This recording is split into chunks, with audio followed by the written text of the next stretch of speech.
everybody. Thanks for stopping by and spending a few minutes of your day with me. I really appreciate it. And remember, watch the video all the way to the end, and please like, share, and subscribe, and throw in a comment or two if you want to. That's entirely up to you, but I will read it, and let's get something positive going. And I really appreciate every one of you. From the bottom of my heart, I really do, and just help my channel out to grow a little bit, and it's like I said, it's deeply appreciated. As you just saw on this video, that what Ukraine is doing, or Ukraine has gotten really smart at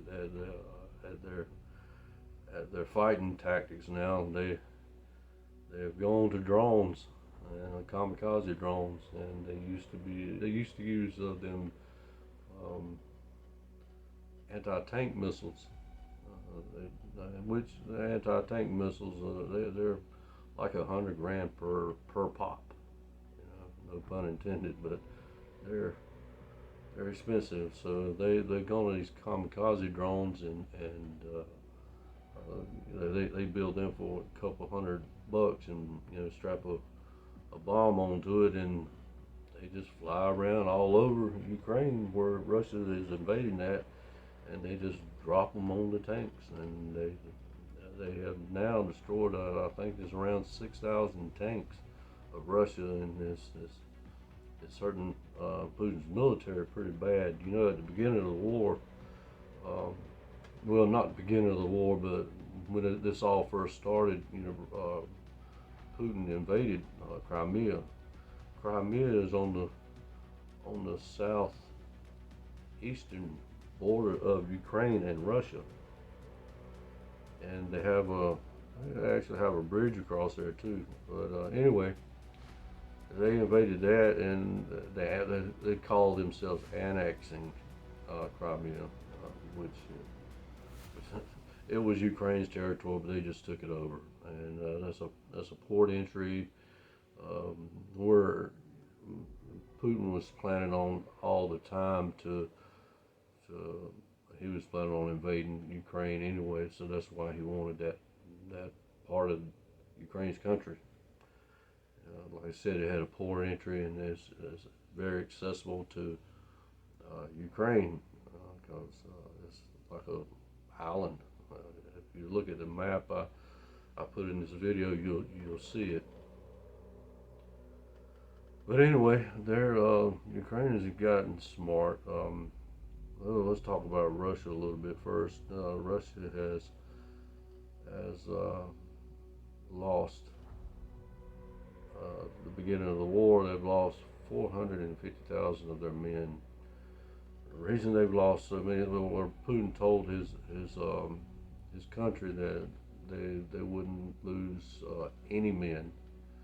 That this invasion of Ukraine would only take about 2 months, and he's failed to do that apparently. As everybody sees, he's not gaining any ground. Matter of fact, he's losing ground now, and that's all to the thanks to the United States for supplying Ukraine with $75 billion. Yeah, that's what we gave them. Which I'm borderline on that. I absolutely think that we should be defending our own borders, but it is what it is. But I also think that the European Union should be contributing a lot more than they do. They've only, and that's where Russia is, and it's in Europe, and they should be more worried than what we are. The European Union is only given $27 billion, so we have given 3 times the amount of funds to Ukraine than the European Union. And check this out, and all we've given our own southern border is not even $2 billion. So scratch my head. There's something wrong with that. I mean, I'm totally for defending our borders first, but we do have a mess going on in the European nations. It's really bad. And anyway, the drone situation, like I said, they've gotten really wise to. Well, Putin, of course, was winning at first when he first went in, and he's starting to lose, and he's actually starting to. He's actually starting to. I think worry a little bit about that because he did not expect that. He thought this was going to be, hey, go in and take it over. And at first, like I said, he was doing pretty good, but he's not now. Ukraine is actually starting to take back land, and by the help of the monetary supply from the United States, of course, and the little that Europe's paying. But they did come up with this kamikaze drone idea, which I thought was an excellent idea, and it's really hurt Russia a lot. You know, Putin, he's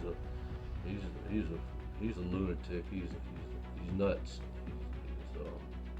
He's evil man, and he's trying everything he can, and he's just losing every way he turns. And my biggest fear of that is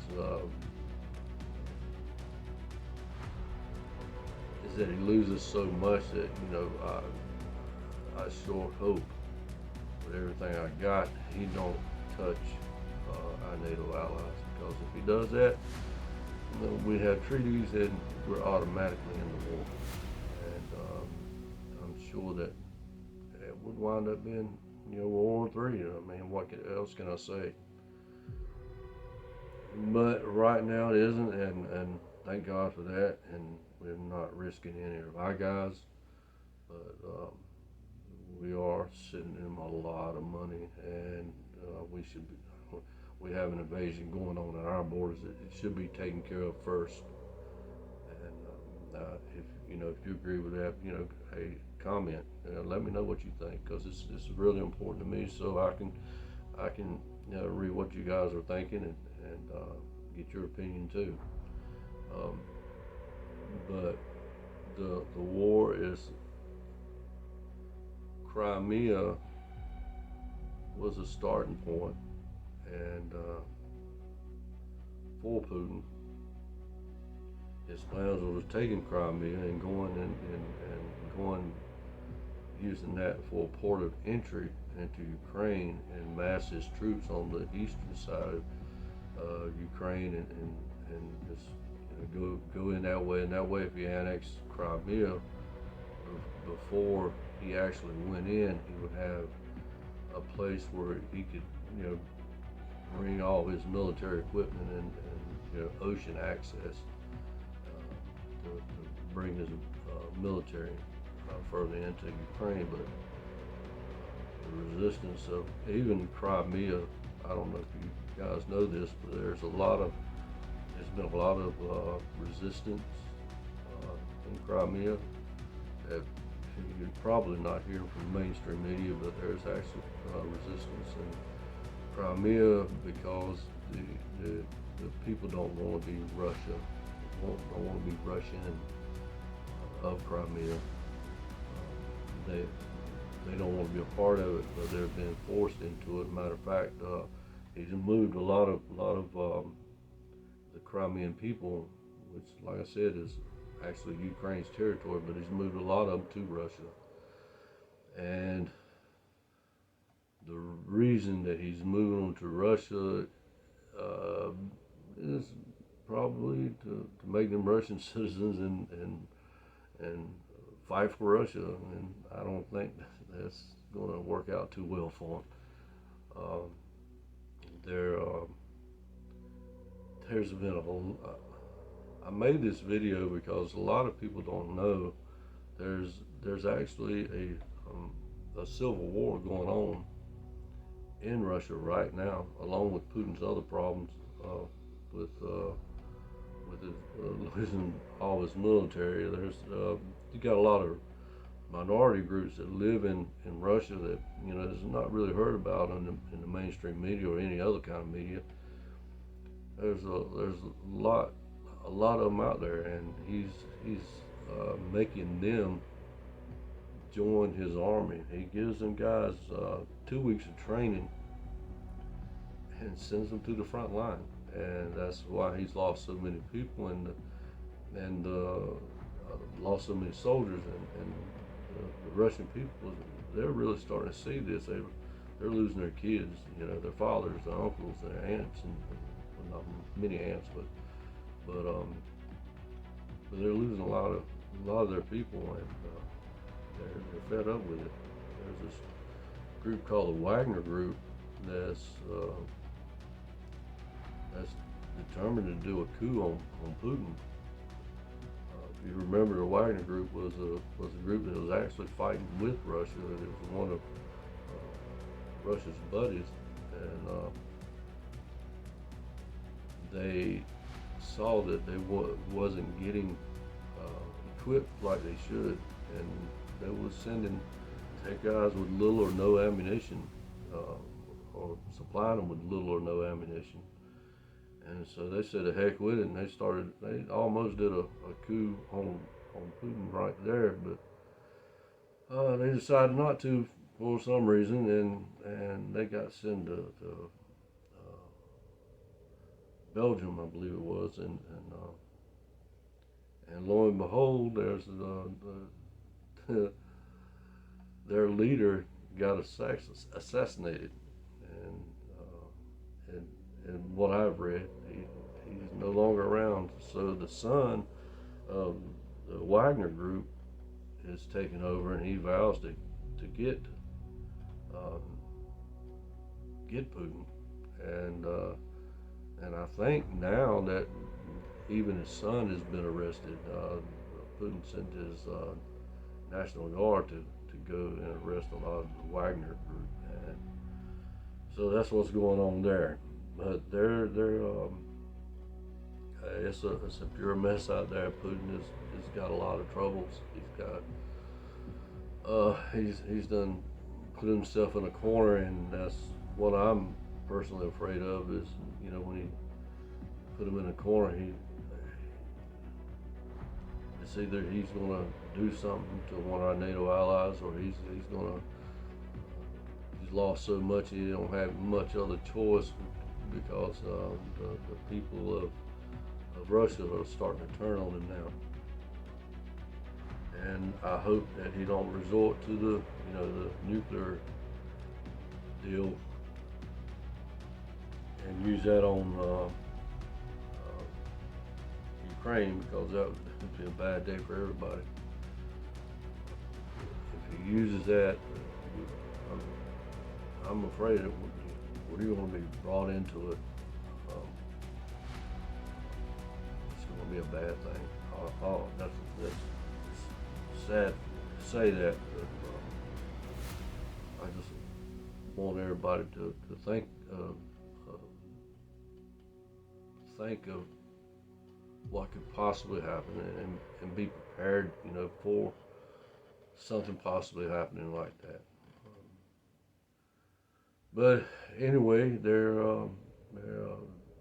Ukraine is starting to take back a lot of the territory that it lost at the beginning of the war, and they're looking pretty good as of now. And the civil war that's going on in Russia, there's a lot of resistance, not only in Crimea, but there's a lot of resistance in Russia itself.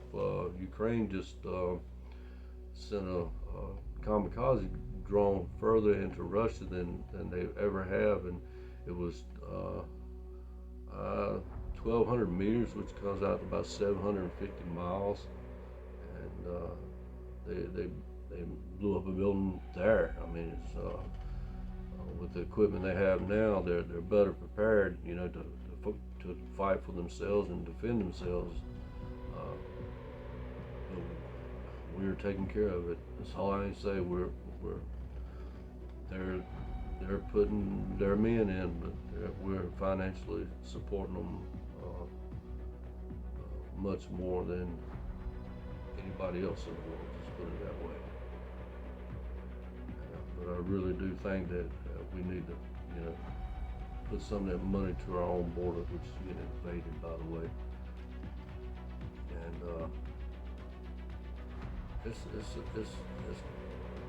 it's bad. I mean, what can I say? It's bad. War is hell, and we all know that. I'm hoping that, well, it's been 2 years now. I'm hoping it comes to an end soon.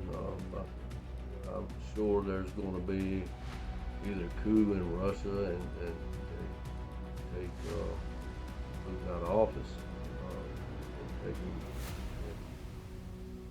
and do some military tribunal or whatever Russia does. He needs it. He's a mean, evil man. He's very sneaky, and he's a former KGB officer, and he was always wanting to put the Soviet Union back together and make Russia the Soviet Union again. But that's not going to work out too good, because it's not going to be allowed. But I'm afraid if he keeps going the route he's going, he's going to do something worse than what he's done now. And if he does that, and like I said, if he attacks one of our NATO allies, we're automatically drawn into the war, and it's going to be a bad day. It will definitely become World War III. But I tell you guys this not to put any fear in anybody, because I hope and pray that it don't come to that. But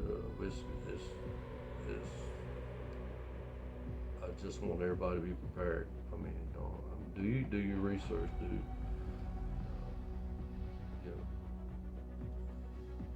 do all the research that you can, and find out for yourself what's going on. And my part in this is I'm gonna bring all my subscribers and all my people. I'm gonna keep on putting out what I think is going on, and that's this is my opinion, what I think. And you have your own opinion, but I think a lot of you will agree with what I'm talking about. And I want to keep everybody updated and updated what's going on in the world. And get ready to be prepared for whatever's next. I mean, I really hope that Trump gets in before anything bad happens. If it does happen, at least we'll have a leader that's coherent and that other countries actually fear. And I hope he's in office by then. But now we got a complete idiot that's in our office. I don't call him the president, I call him the resident. You don't even know where he's at half the time. He's controlled. I think he's controlled by Obama and his handlers. He has to be told what to do, and like I said on the last video, he's always saying that I'll get in trouble if I don't leave now. I'll get in trouble if I do this or don't do that. And I mean, like I said, who's he going to get in trouble with? I mean, really.